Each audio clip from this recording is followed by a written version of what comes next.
Hello, and welcome to another edition of Sun Dragon Tips and Tricks.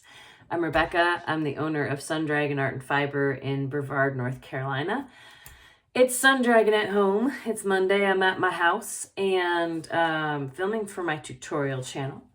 And I'm going to try to get a couple of videos done today. We'll see if this happens. We had a big dual platform virtual sit and stitch for the shop yesterday from 1 to 5 p.m. We do that once a month on Sundays. So a little tired today, but I've been wanting for about a week now to block this shawl. And so this is like, first of all, this is my before. So you can see what this looks like unblocked. And one of the reasons blocking is wonderful, especially for shawls, I like to do what I call aggressive blocking, where I'm really gonna try to stretch and make this as big as possible. I don't do that for sweaters because I'm trying to make sure that they fit. This one was blocked, but I didn't pull on it a whole lot because then it would be huge, it would grow. With a shawl or with anything with lace work, you actually, like, blocking this is gonna make it sing. Like, see how right now, this is all wibbly wobbly, and if I back up a little, like the wingspan of this, the wingspan of this is maybe my arm lengths. So I can get it like this.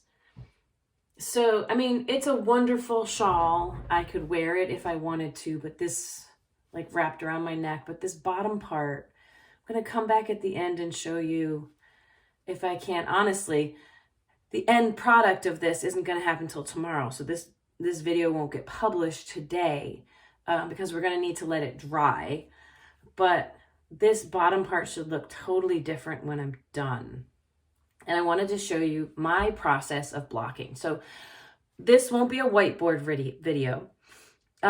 Blocking essentially is the idea that the first time that you wash a garment that you've hand knit or crochet, you have a chance to, like, settle the stitches into place and give it its final shape. It might bounce back a little over time. It may not keep the shape that it's pinned out to. The pinning of it, like we're going to show you later, will often overstretch it. Aggressive blocking like we're doing doesn't mean that the size you pin it to is the size it will stay. Yarn, especially wools and plant fibers, tend to shrink up a little bit afterwards, but it can really help lace work and other things really pop. So there are various ways to block. My favorite, and the one that most of my videos will show you, what I do is called wet blocking. And that is involves thoroughly saturating and soaking all the fibers in water. Sometimes you can do it with a little bit of, like, wool wash. If you're going to use detergent, like actual commercial grade detergent, use very, very little.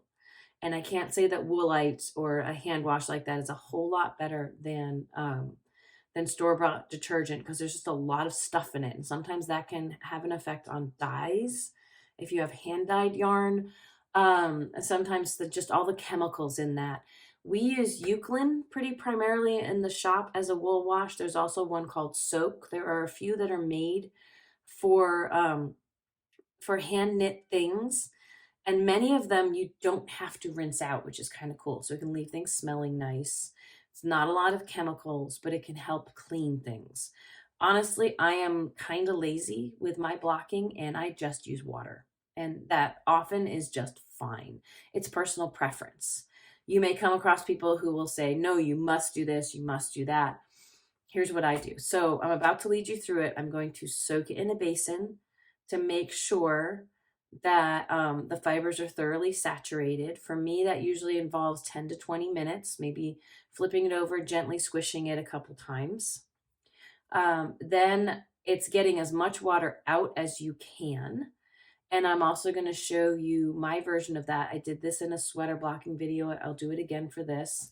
My go-to right now is I have a top-loading washing machine.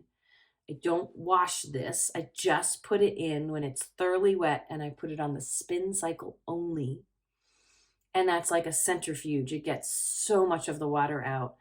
And it's okay. It's going to be fine even if it's not soaking wet anymore. The fibers are saturated, and that's the point. And then I'm going to lay it out and block it with my blocking pads and blocking pins. And I'll try to show you some of those when I do that. We also sell something in the shop that Coco Knits just made of a super absorbent big towel. So if you don't have a washing machine with a spin only cycle, or you're a little worried about that, believe me, I was, and I'm not anymore. I put everything in there. It's great. But if you're concerned about that, rolling it up in a towel and squishing as much water out as you can. If you have your towels at home, I recommend doing it multiple times into multiple towels to get out as much as you can. But roll it up and squish it. Don't wring things because that can mess up your stitches when you're trying to settle your stitches. We have a super absorbent towel that Coco Knits makes that I really think is worth it. I, of course, did not bring it home today to show y'all how that works, but I will test that out at some point and report back on it. We love all of Coco Knits products, and we think if they're selling it, they've probably done the research, and it's really, really great. It's microfiber absorbent, so I'm imagining that it's one that you don't have to roll up and keep rolling in other towels. Like this one thing that doesn't look very thick can take a lot of water out of your knitting.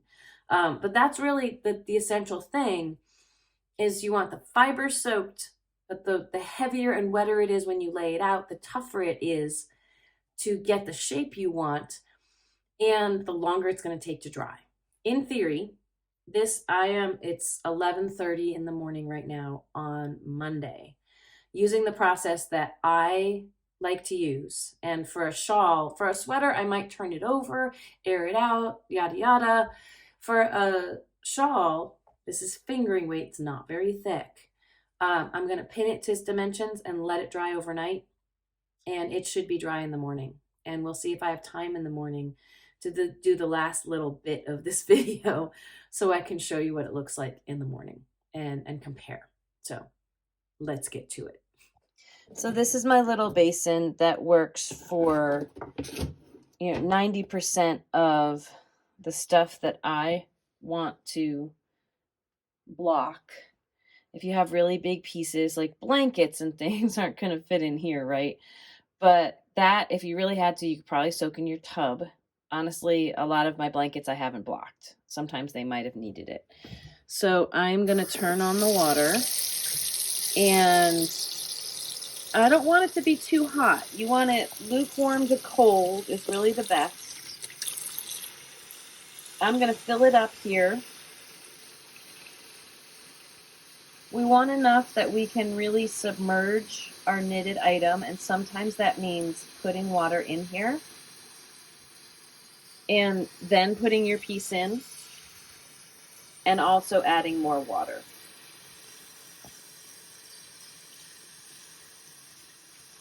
My sleeves are going to totally get stuck in this, so let's see if I can roll up my sleeves without rocking you guys too much, because this is my phone I'm filming on.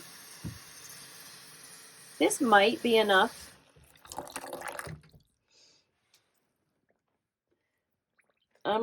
Hear those bubbles?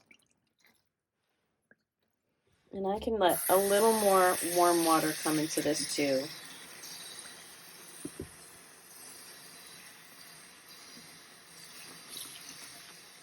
That was pretty frigid cold.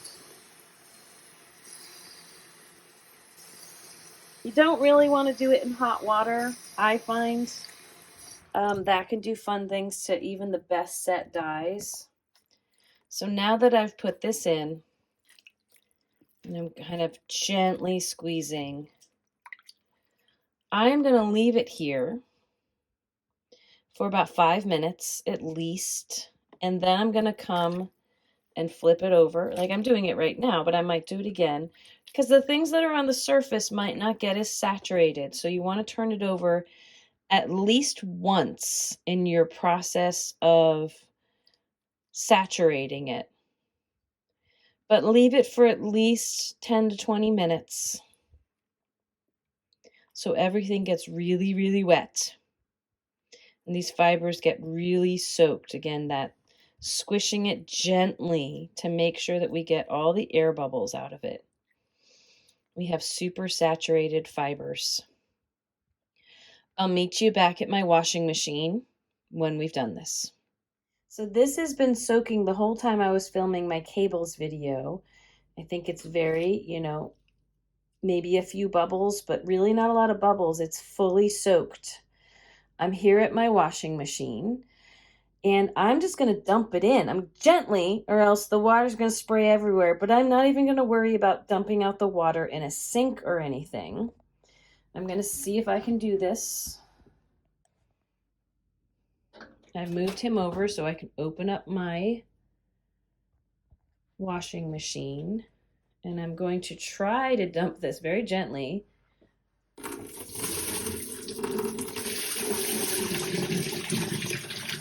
That's what the washing machine is for, to take the water out. It's gonna slump at some point. Aha. Okay. I'm gonna, it's trying to drain a little. I'm gonna try to distribute this.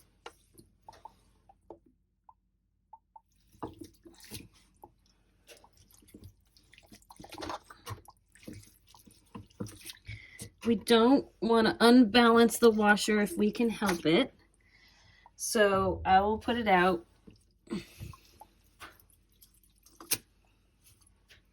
as balanced as I can.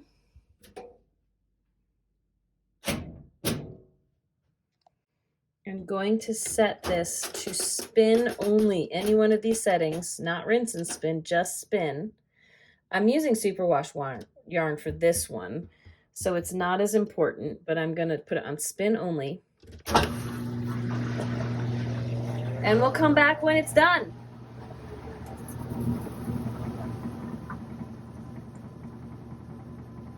All right, let's see what we have after the spinning. This is much lighter. It's still wet, still damp, but it's much lighter. See if I can turn this over for the, it's not quite as soaking wet. I'm going to take it upstairs and we will pin it out. Extreme blocking ahead. Okay, so I'm up here in my fairly messy space to try to do blocking in my loft. And first thing I'm going to do, so here is my damp piece. I'm going to put it out of the way for the second. First thing I'm going to do is put out my blocking pads. And I'm not even sure how far I'll be able to block this guy. So I'm going to start. I have a pretty big set. And let's see, I'm watching what's going on. Here comes my cat to figure out what I'm doing and why I'm talking to myself. And I'm going to try to lay these out. Y'all are kind of seeing this from a backwards point of view, but otherwise I'll be blocking everything. So you're going to see it from this angle. I'm going to lay out these blocking pads. We have some in the shop that are from Cocoa Knits, and we have some that are from Knitter's Pride. The Knitter's Pride, it's a set of 9. All of them are about 1 foot by 1 foot, and they fit together, as you can see. Cocoa Knits has one that is 18. It's twice as many. It's a lot more expensive, but it's got extra perks with it too. So I'm going to set up my top layer, and I'm going to kind of make a pyramid because I'm blocking a triangle shawl, so I probably will only need the full width for the top. And the cat's gonna come check it out, and I'm gonna have to say, no, no, don't bite me either. This is where I should have my spray bottle. No, Kate, come on. And because I did that, he is probably, you will capture on camera that he's going to attack me. But I'm going to keep going with this. Once I lay out my shawl, we'll see if I need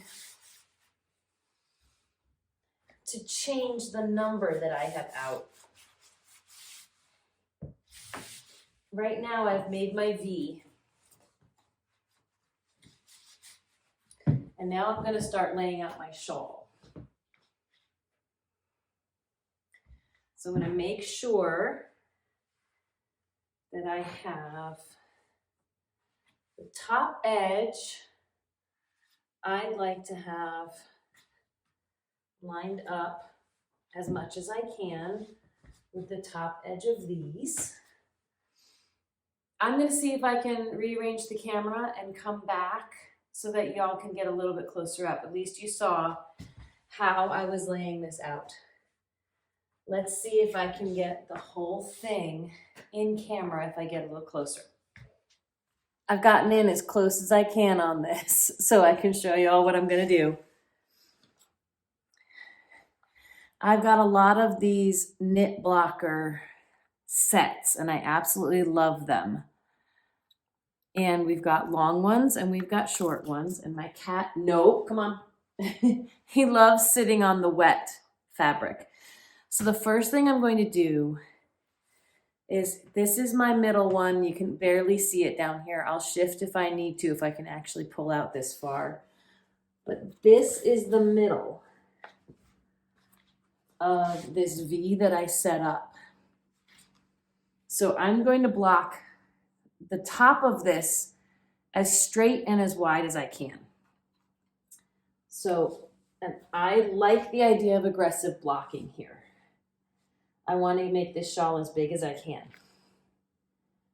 So I like these knit blockers because you can make nice straight lines with them. I'm going to pull out on the edges and eyeball or measure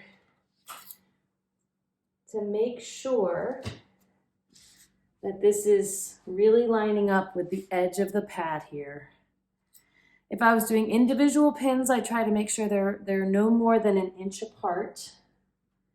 I have a lot of these sets, so I can even set them up really close to each other to make sure that I'm setting this in place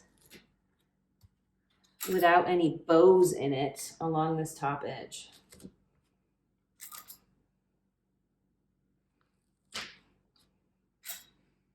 And I'm probably going to use up this entire set and then some. I may find as I am blocking the lower parts of this that I need to rearrange stuff.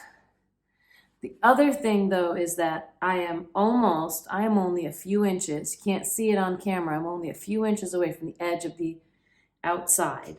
So I can make sure this other side is set up just about equidistant if I pull in the other direction.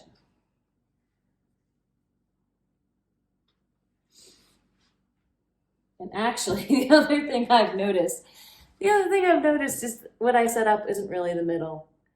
So, can you see this? This doesn't go in equally. So, I was suddenly wondering why. This other side shows we're all fallible. I'm going to slide this over. I need a whole nother pad over here. For anyone who doesn't like climbing around on the floor, if you can find a bigger space to do this, have fun. I've got my extra pads here. This needs a whole nother pad. I am apparently a little tired today because if this side wants to be spread out the same size as the other one,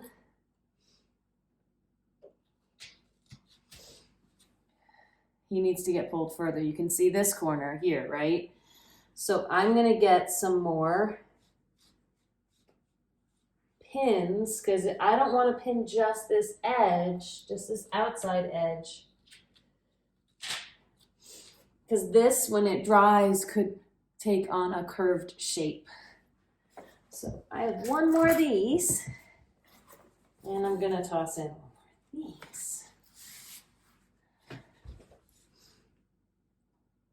I'm going to pin this in equal places. This set's missing a few, but it'll get me going.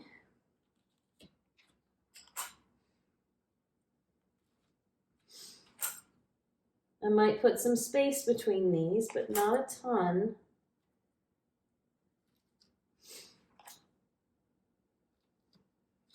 I still have some spots left. See if I can find another kit. Let's use a couple more. I'm angling these ever so slightly outside and in. I'm not pushing straight down because that can help with the tension that's pulling this way. I angle outside in on everything. All right, the next thing I want to do is pull my center spine down as far as I'm comfortable. I might be able to push it out further. This is when these smaller ones can come in handy. So I'm pulling this. This one I am going to put pretty straight in. Pulls that center spine way down.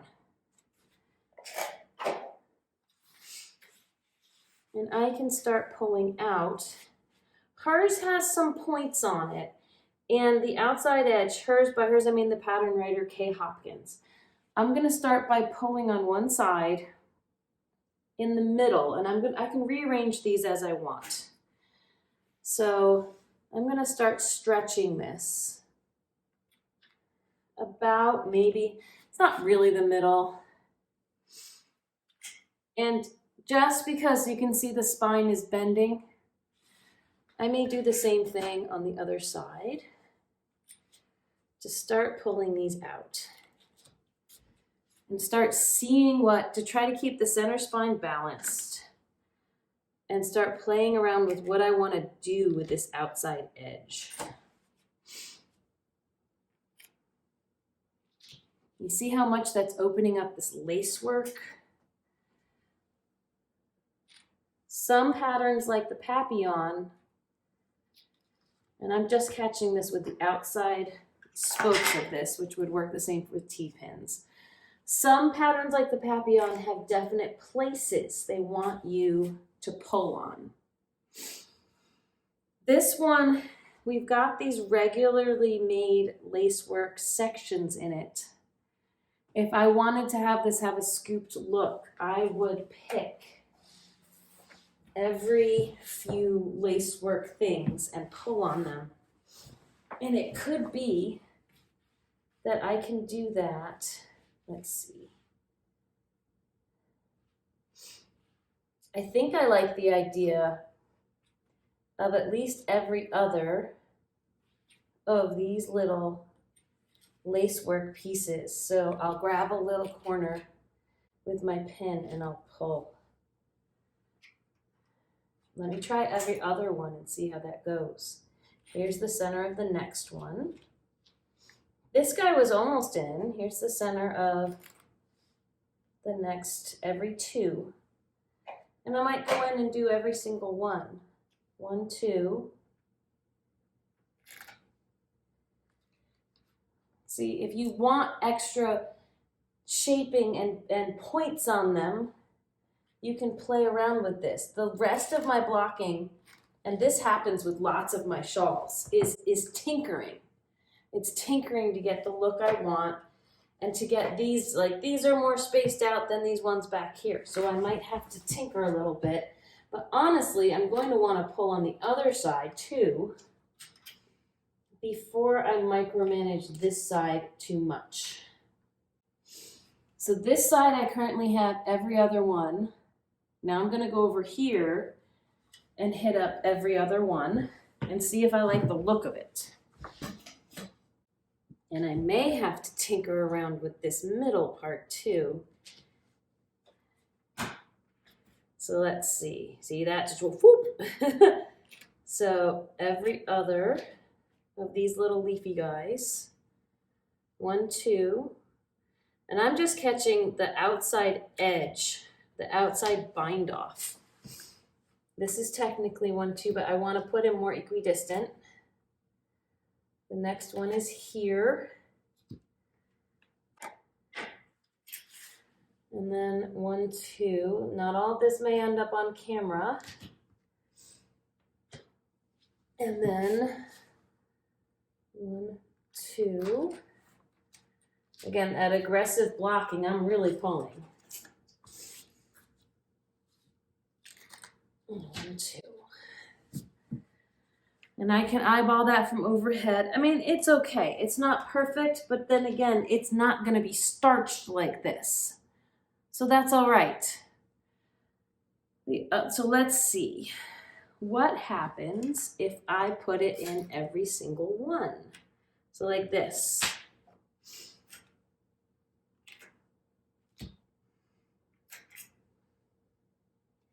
I think this is going to stretch out. If you didn't want these little pins, these scallopy edges, you could have pulled and put the same as the top flat edge. Pull your bottom edges flat. I think I like this every other. I like making all that lace work really sing.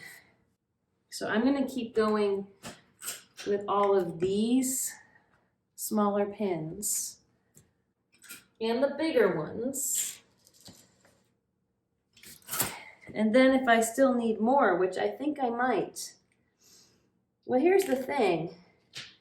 This last little outside space, I'm noticing these guys, the center's a little bit off center from these, just a hair. That's all right.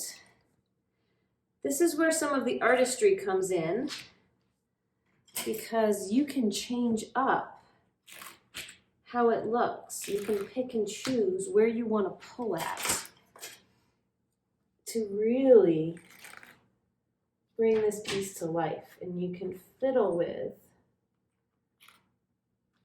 the spots you're pulling if you don't think it's even. And honestly, this isn't going to be completely even, but you know what? I may not be able to fully control that. And that's okay.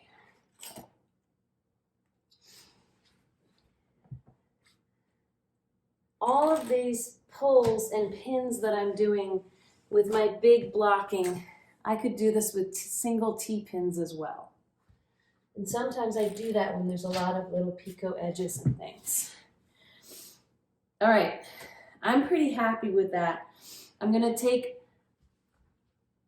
I can climb under here. I'm gonna take some pictures of this, not video, to put in as well. But at this point, I'm just gonna leave this to dry. I might pull and fiddle with some of these spots that I've pulled at. But I think I like the idea of the tips of this echoing the lace work.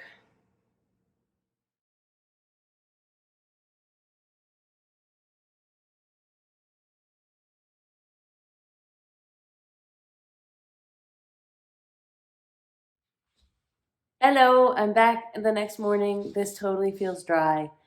And I'm gonna unpin it. I've kept the camera up here so that you all could see how much this is gonna shrink up just a hair when I unpin it. So, yeah, my cat wants me to go downstairs. But it's also gonna keep this shape a little bit too. See all those points we pulled out yesterday are going to still be there. Yeah, I know, Kitty. And it's okay. It's not going to squish it. You can see evidence my cat's been on it. If I put my hands on it right now. Cables, texture, sometimes you want to be a little bit careful. This is a pretty flat one. I'm just going to take my pins out and clean them up later. A few spots that maybe I should have put. Oops. I should have put a few more or put my pins closer together. But honestly, when I'm wearing it, that's not going to be quite as obvious. We strive for perfection. But I know I'm not going to hit it. All right.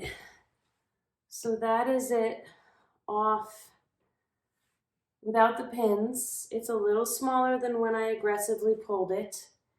And I'm going to take it downstairs and hold it up so y'all can see the difference from when I held it pre-blocking.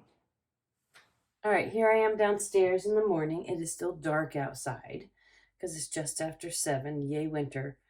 So you can see the difference. It's actually see-through, which is kind of what I was going for with this, but let me hold this up. Remember before it was, I could hold it just as wide as my hands. It's grown a little bit widthwise. It's definitely grown lengthwise. And you can see all the pretty lace. That's very different. So this might shrink up a little with wear.